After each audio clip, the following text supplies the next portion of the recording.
What if your marketing was making promises your customer experience can't keep? And what if fixing it wasn't about spending more, but rather responding faster?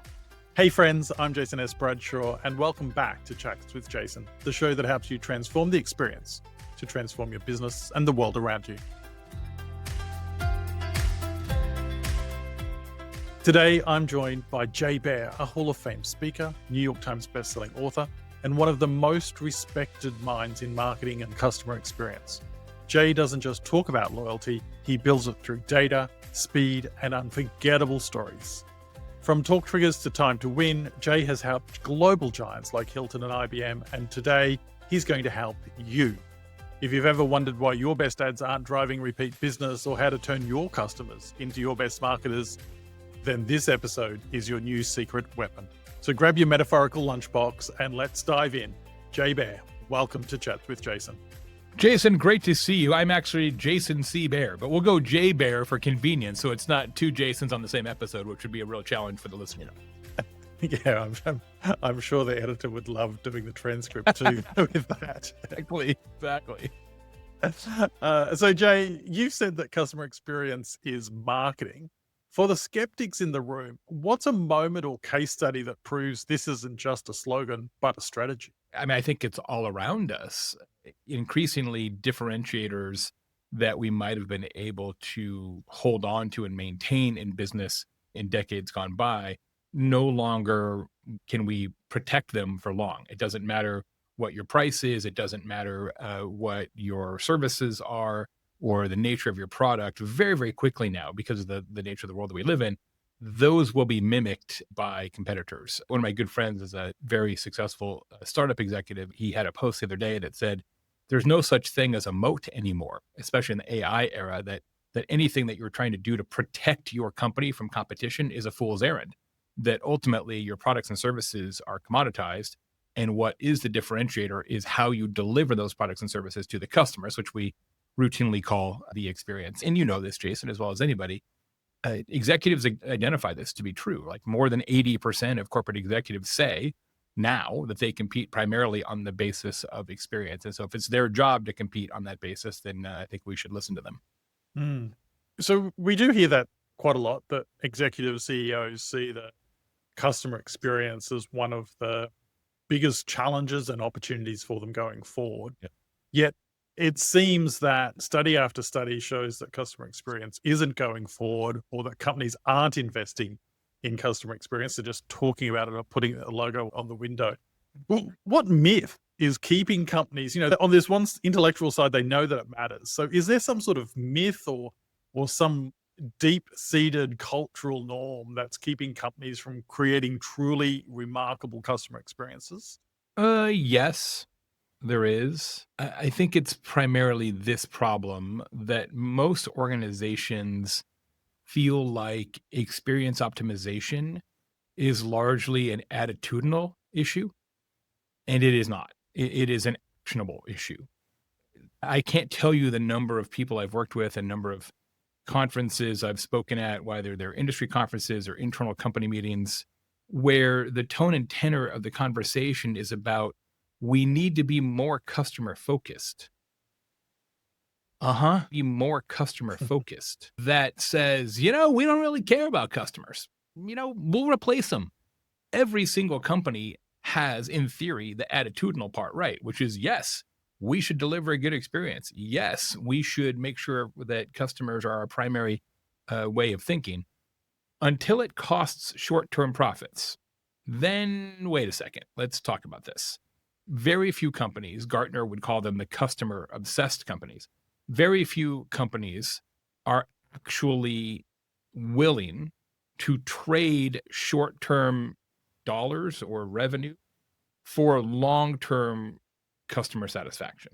And that's what it requires, is an actual choice. In the moment, are you willing to do what it takes, even if it costs you today, to build customer satisfaction that pays off down the road?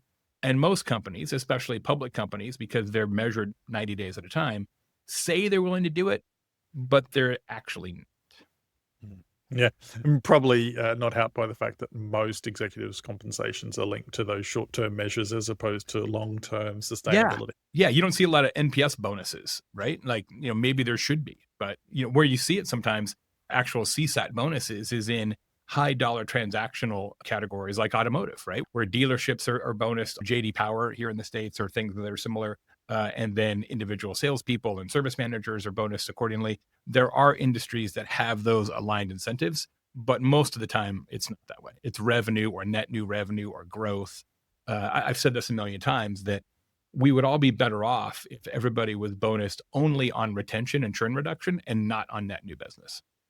Yeah, yeah. I can remember decades ago being in a business where they were absolutely assessed about net new customers, but what they were forgetting is the back door of customers that was just disappearing constantly. And the amount of money it costs to try and win those customers back after you've spent all that money on marketing to get them in the first place. Even from a marketing standpoint, I did an analysis on this once. I think it was for my book, Hug Your Haters, if I recall. And we looked at the top 100 or so B2B tech companies, SaaS companies, et cetera, and what they spent on customer acquisition marketing versus what they spent on retention marketing. And retention marketing was like 8%. So there Yeah. you Yeah. The intern had the retention marketing go. job. Exactly. Write a newsletter for people who are already paying us. Intern.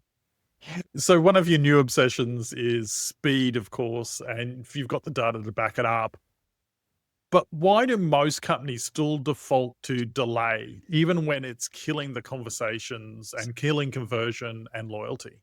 Yeah, it's interesting. I wouldn't say it's a new obsession because all the books I've ever written have had at least a section on speed. And I finally wrote a book, The Time to Win, that's all about the relationship between responsiveness and revenue. I think the reason that we don't get it right is that I think anecdotally everybody understands that the pace of the world is quicker now. I don't think many folks would deny that. But what executives typically don't understand, which is why we did the research and then the book, is it actually has a material financial implication. What I have heard from a lot of businesses, both large and small, is, Jay, we're going as fast as we can. And that's not true. You could definitely go faster. You would just need to make different decisions, right? Whether that's different capital expenditure decisions, different human capital decisions, different policy and procedure decisions. But what I hear a lot is we can't go faster, and that is not true. You absolutely can. And so what we showed in the research is that if you are faster, your customers will give you money, and if you are slower, they will stop giving you money. It's that simple. Yeah, I think also if you're slower, you're giving the customer time to go and look at your competition. You know, Absolutely. And an excuse to leave. I mean, I think one of the most powerful and important stats in the research is that 85% of customers, which is a very high number for anything, 85% is overwhelming, say that speed and responsiveness is a critical factor, not some factor, a critical factor in their brand loyalty. And it's because today, this is one of the things that's really important to understand about this work. Today, we equate responsiveness with caring. We interpret speed as caring. Now, that may not be true, but that's how we interpret it. It's how we internalize it. So if you have an accountant, obviously you do, and you have a question for your accountant, and you leave your accountant a voicemail. If you hear back from your accountant in 3 hours, you feel one way. If you hear back from your accountant in 3 days, you feel a different way. Nothing has changed.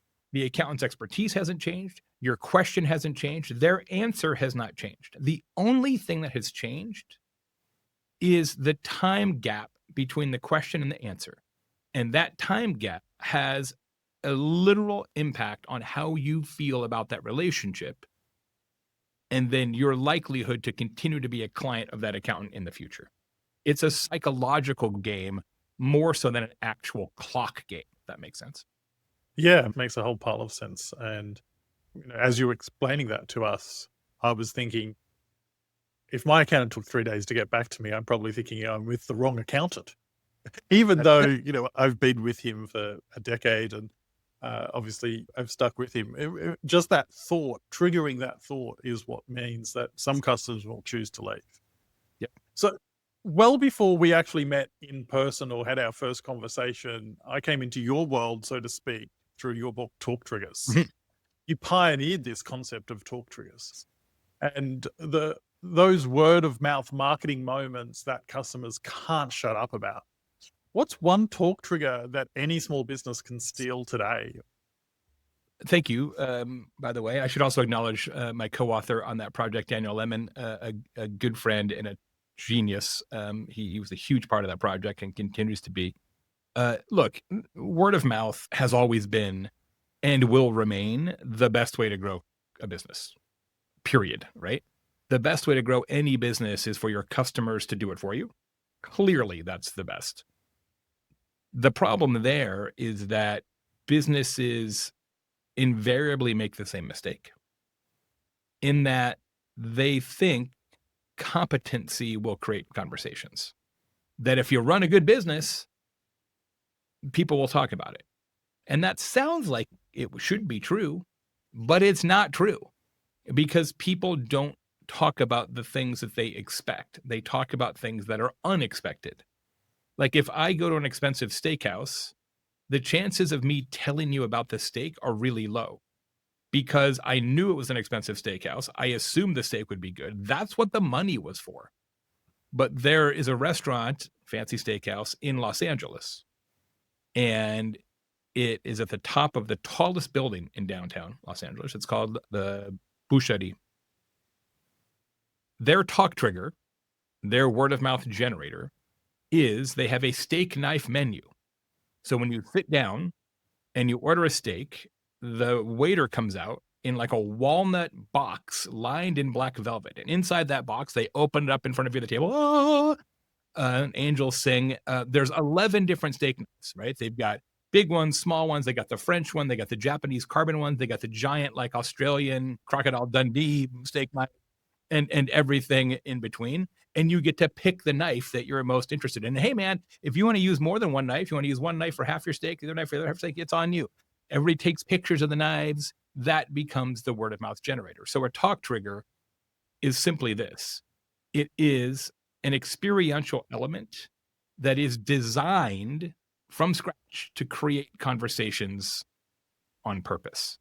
So there's a number of different ways that small businesses or large businesses can implement them. But the first thing you got to figure out is what can we do that people don't expect? Because if they expect it, they're a lot less likely to talk. Yeah. And when I was recalling the book Talk Triggers, the word that comes to mind for me is intentionality. Mhm. It's not just about hoping something works. It's about, as you mentioned just then, designing with intention Absolutely. your point of difference. And it's not about copying what someone else does because, as you mentioned, the book DoubleTree provides a warm cookie when you check in. That's right. But if every hotel tried to do it, they wouldn't do it the same way because it would be copying, not intentional. It wouldn't be unique to them. Or they would do it, and this does happen, they'll do it in a way that's watered down. So yes, DoubleTree Hotels by Hilton makes somewhere around 75,000 chocolate chip cookies a day, which is a lot of cookies. Like, I don't know if you stack those up, I don't know how big that is, but it's a lot of cookies. And it's a really good cookie. But the key is they make them there. So every hotel has a cookie oven, like behind the front desk. They make them on site. So they're warm. They take them out of the oven, they put them in a paper sleeve, and then they hand them to you. The hand-to-hand pass is brand standard because then you can smell it, you can see it, obviously, but you can feel it. It becomes a tactile sensation. It's warm, and then obviously you can taste it eventually or right then in the moment if you want. Now, there are other cookies in other hotels. I've been given cookies by other hotels, literally. But Jason, it's a pile of cookies under a glass dome sitting on a counter and somebody says, "Oh, would you like a cookie?" That's not the same thing, right? That's not going to trigger all your senses. And why do they do it that way? Because it's super expensive and complicated to put a cookie oven in 1,000 hotels, but that's sometimes what it takes to get it right. Yeah. And to create that talk trigger. That's right. Yeah. Yeah. People try and create conversations by doing a thing 5% better, and they'd be much better off doing a thing 50% different. Yeah. Yeah. So let's shift gears just for a moment. If you had to explain customer experience to a 10-year-old using only things in their lunchbox, how would you do it? Oh, I wish I had prepped for this question. That's good. Okay, so let's say you've got a milk in your lunchbox and you go to drink the milk and it's sour. What would you do about that? Maybe I would send a message to the milk company and complain about that and see if I can get my money back for the milk. That's customer service. Customer experience would be, could we make milk that never turns sour? That's customer experience. What an excellent way to explain customer experience. So you've worked with over 700 odd brands by today. You've worked with giants like McDonald's, Hilton, IBM, American Express. I don't think there's an industry you haven't had the opportunity to work in. What's one universal mistake that almost all of those brands have made, and what did you help them see instead? I'll go back to what we talked about with talk triggers because it is the one that is perhaps most universal. This idea, this pervasive idea that word of mouth is rooted in quality. I hear it every single time in every single industry. We're the best, or we have really good, or we do excellent at this, and it doesn't matter. This is why, if you look at the distribution analysis, Jason, you don't see a lot of 3-star reviews because there's not a reason to write one. So I bought a thing and I got pretty much what I expected, 3 stars. Like, the only people who craft those reviews are the about 10% of people who just feel like they have to document everything they purchase. And I've done the analysis on that. There is a cohort like that. But everybody else is going to write what? A 1-star review, warning, or a 5-star review, holy cow, I didn't see that coming. I think that universally what I find is that when executives in all categories of business think about marketing and customer experience, they either focus on attitudinal, as we talked about earlier, or they sort of focus on sort of tactical implementation, like what AI tool should we use to replace, our frontline workers with chatbots or whatever. Instead, what they need to understand is that all of this, literally all of this, is born from consumer psychology. Customer experience and marketing is really a psychology contest more than anything else. Yeah. It's interesting the work that you've done that shows that, most people don't grade 3s because what's the point? Yet we're starting to see organizations, Uber comes to mind, where if you give them anything less than 5 out of 5, It's like a 1. yeah. And I'm like, I'm not giving you 5 for doing your job. I agree. Well, but you obviously have a higher standard being a professional in the category. But it is funny. I did an analysis on this as well at one point. I actually worked with Yelp on it. And Google reviews is largely the same, right? If you look at the average score, it's rare to see a business in the 3s. It's rare. It happens, but it's rare. So we say that the typical review calculation, right, is a 5-point scale, 1s to 5s. But in reality, in almost all categories, reviews are actually a 10-point scale from 4 to 5 with decimal differences, right? So in reality, the way the world actually works, review distribution is 4, 4.1, 4.2, 4.3, 4.4, 4.5, 4.6, 4.7, 4.8, 4.9, and 5. That's the actual world that we live in, right? And so to your point about Uber, it's exactly right. If you get an Uber driver that has a 4.6, you're like, this is probably kind of a shady Uber driver, right? In a lot of other categories, 4 or 6, like that's pretty solid, but you never see an Uber driver lower than a 4.3 because they take them off the platform. They deplatform them, right? So the whole math of ratings and reviews has gotten skewed and distorted, and it becomes a little bit less useful than we might hope. I'd love to know some of the conversations going on internally when they're like, "Oh, look, we got another 5." And they said it was ordinary. So we've mentioned how busy the world is a few times during this show. There's no doubting that today's world is noisy. Is consistency more important today than creativity when building trust through marketing and experiences? Or do you think brands need both? I think one begets the other. So I always think about there's two types of experience optimization. You have the experience optimization that prevents customers from leaving, and that is rooted in quality and it's rooted in consistency. It's doing the thing you were hired to do well every time.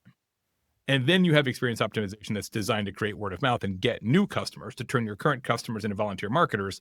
And that's where it's more creative and different and not consistent every time. It can't be, right? So I think you've got to get the first one right first, because there's no sense having a really terrific word of mouth talk trigger if you can't do the basics well. Because all you're going to do is get customers and then disappoint them, and then they leave, and you got to do it all over again. So you have to execute. I don't want to say flawlessly because that's a tough assignment, but you have to execute at an exceptional level, and then layer on top of that different special thing that people didn't see coming, which creates the top of the funnel customer acquisition. Mhm. Yeah. And it's that layering on top that creates that loyalty and repeat business. Because if we go back to the cookie example, I'm pretty sure that DoubleTree by Hilton gets that they need to have a clean room, a comfortable bed, and a functioning bathroom. They need to deliver on that constantly, but it's the talk trigger that they lay on top that gets people to talk about them and come back. Absolutely, because the core service, the bedroom and the bathroom, is commoditized.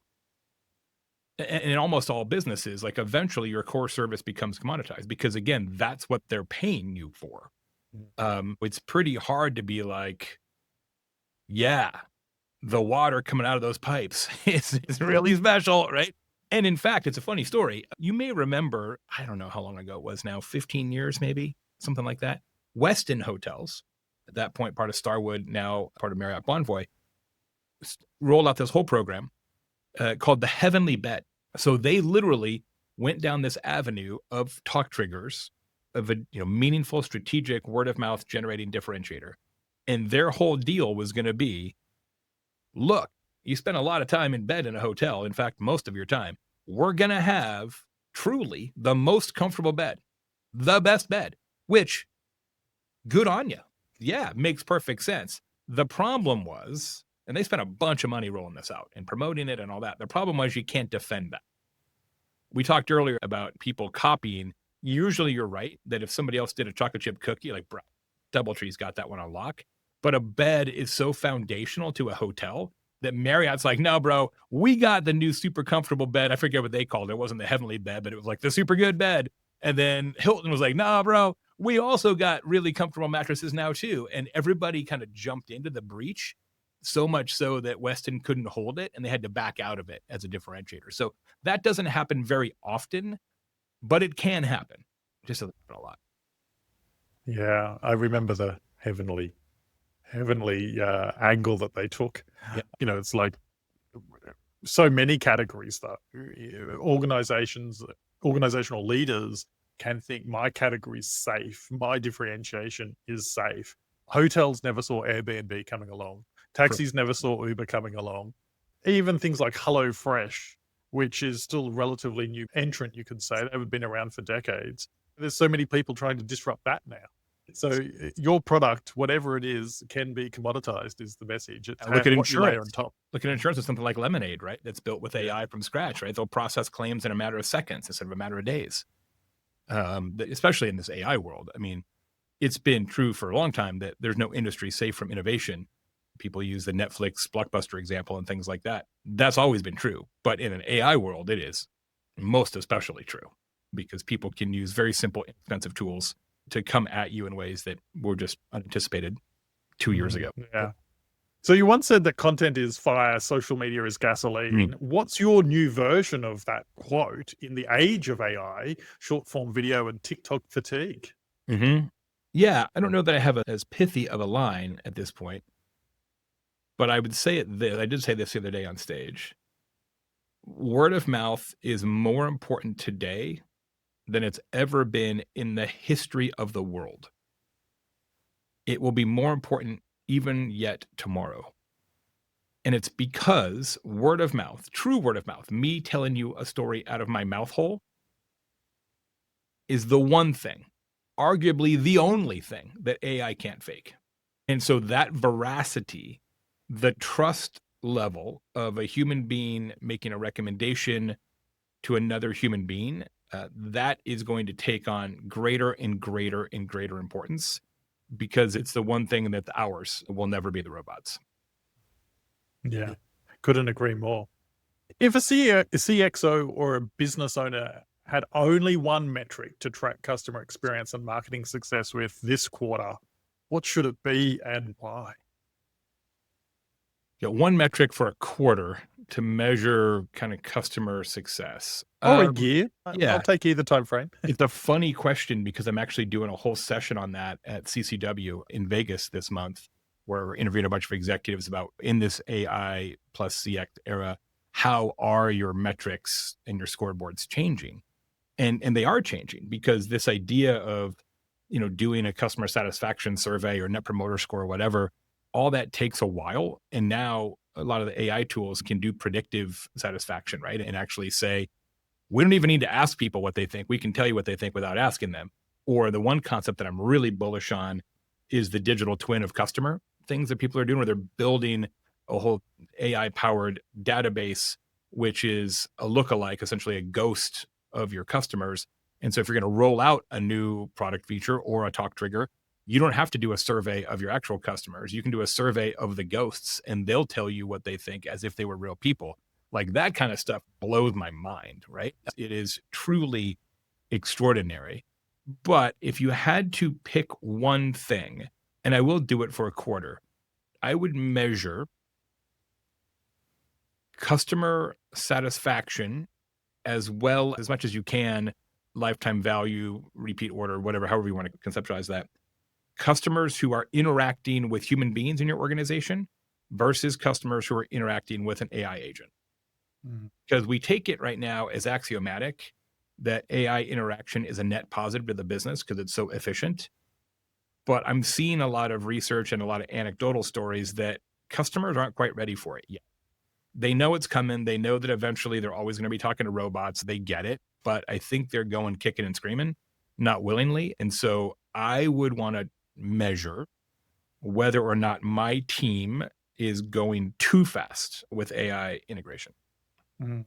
I think it also opens up another question around which moments is it appropriate Yes. to building brand loyalty, to automate, to use AI versus those moments that a human actually is the best outcome in the moment, but also for the long term repeat and referral business metrics. But it's hard though, right? If you ask customers when you want to talk to a robot, they'll say never. It's sort of like when you ask people, do they want an iPad? They're like, what's that? Until they had one, they're like, this is amazing. So customers have to experience it to have an attitude about it that's accurate.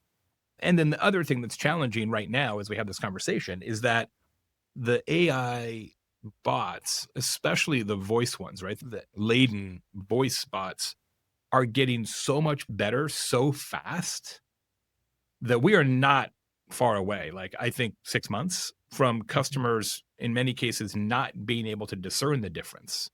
Like today, a lot of times if you're talking to an AI driven fake person, there's like that little bit of uncanny valley where you can tell sounds like a person, but I know it's not because of the pausing or the phrasing, or there's just a little bit of frosting that's wrong, but Mhm. that's going to get fixed quick.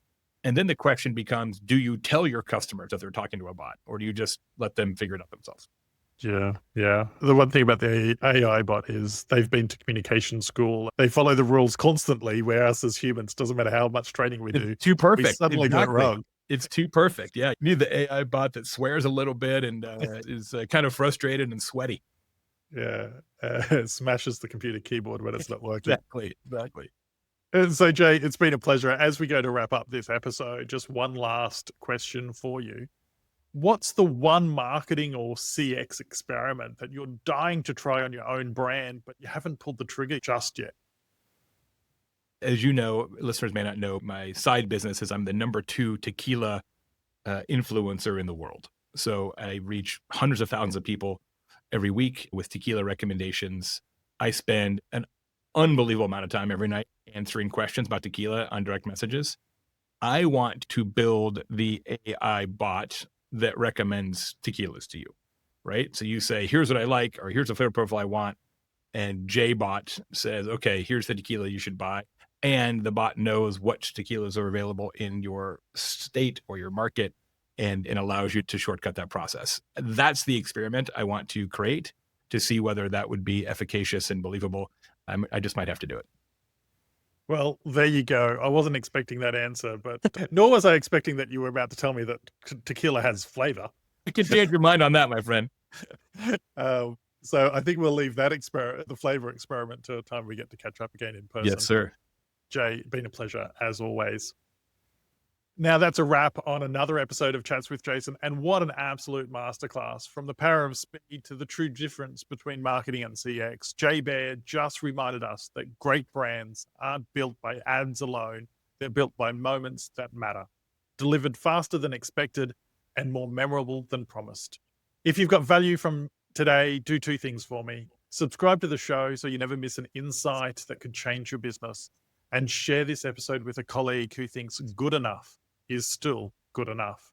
And as always, remember, when you transform the experience, you transform your business and the world around you. See you next time.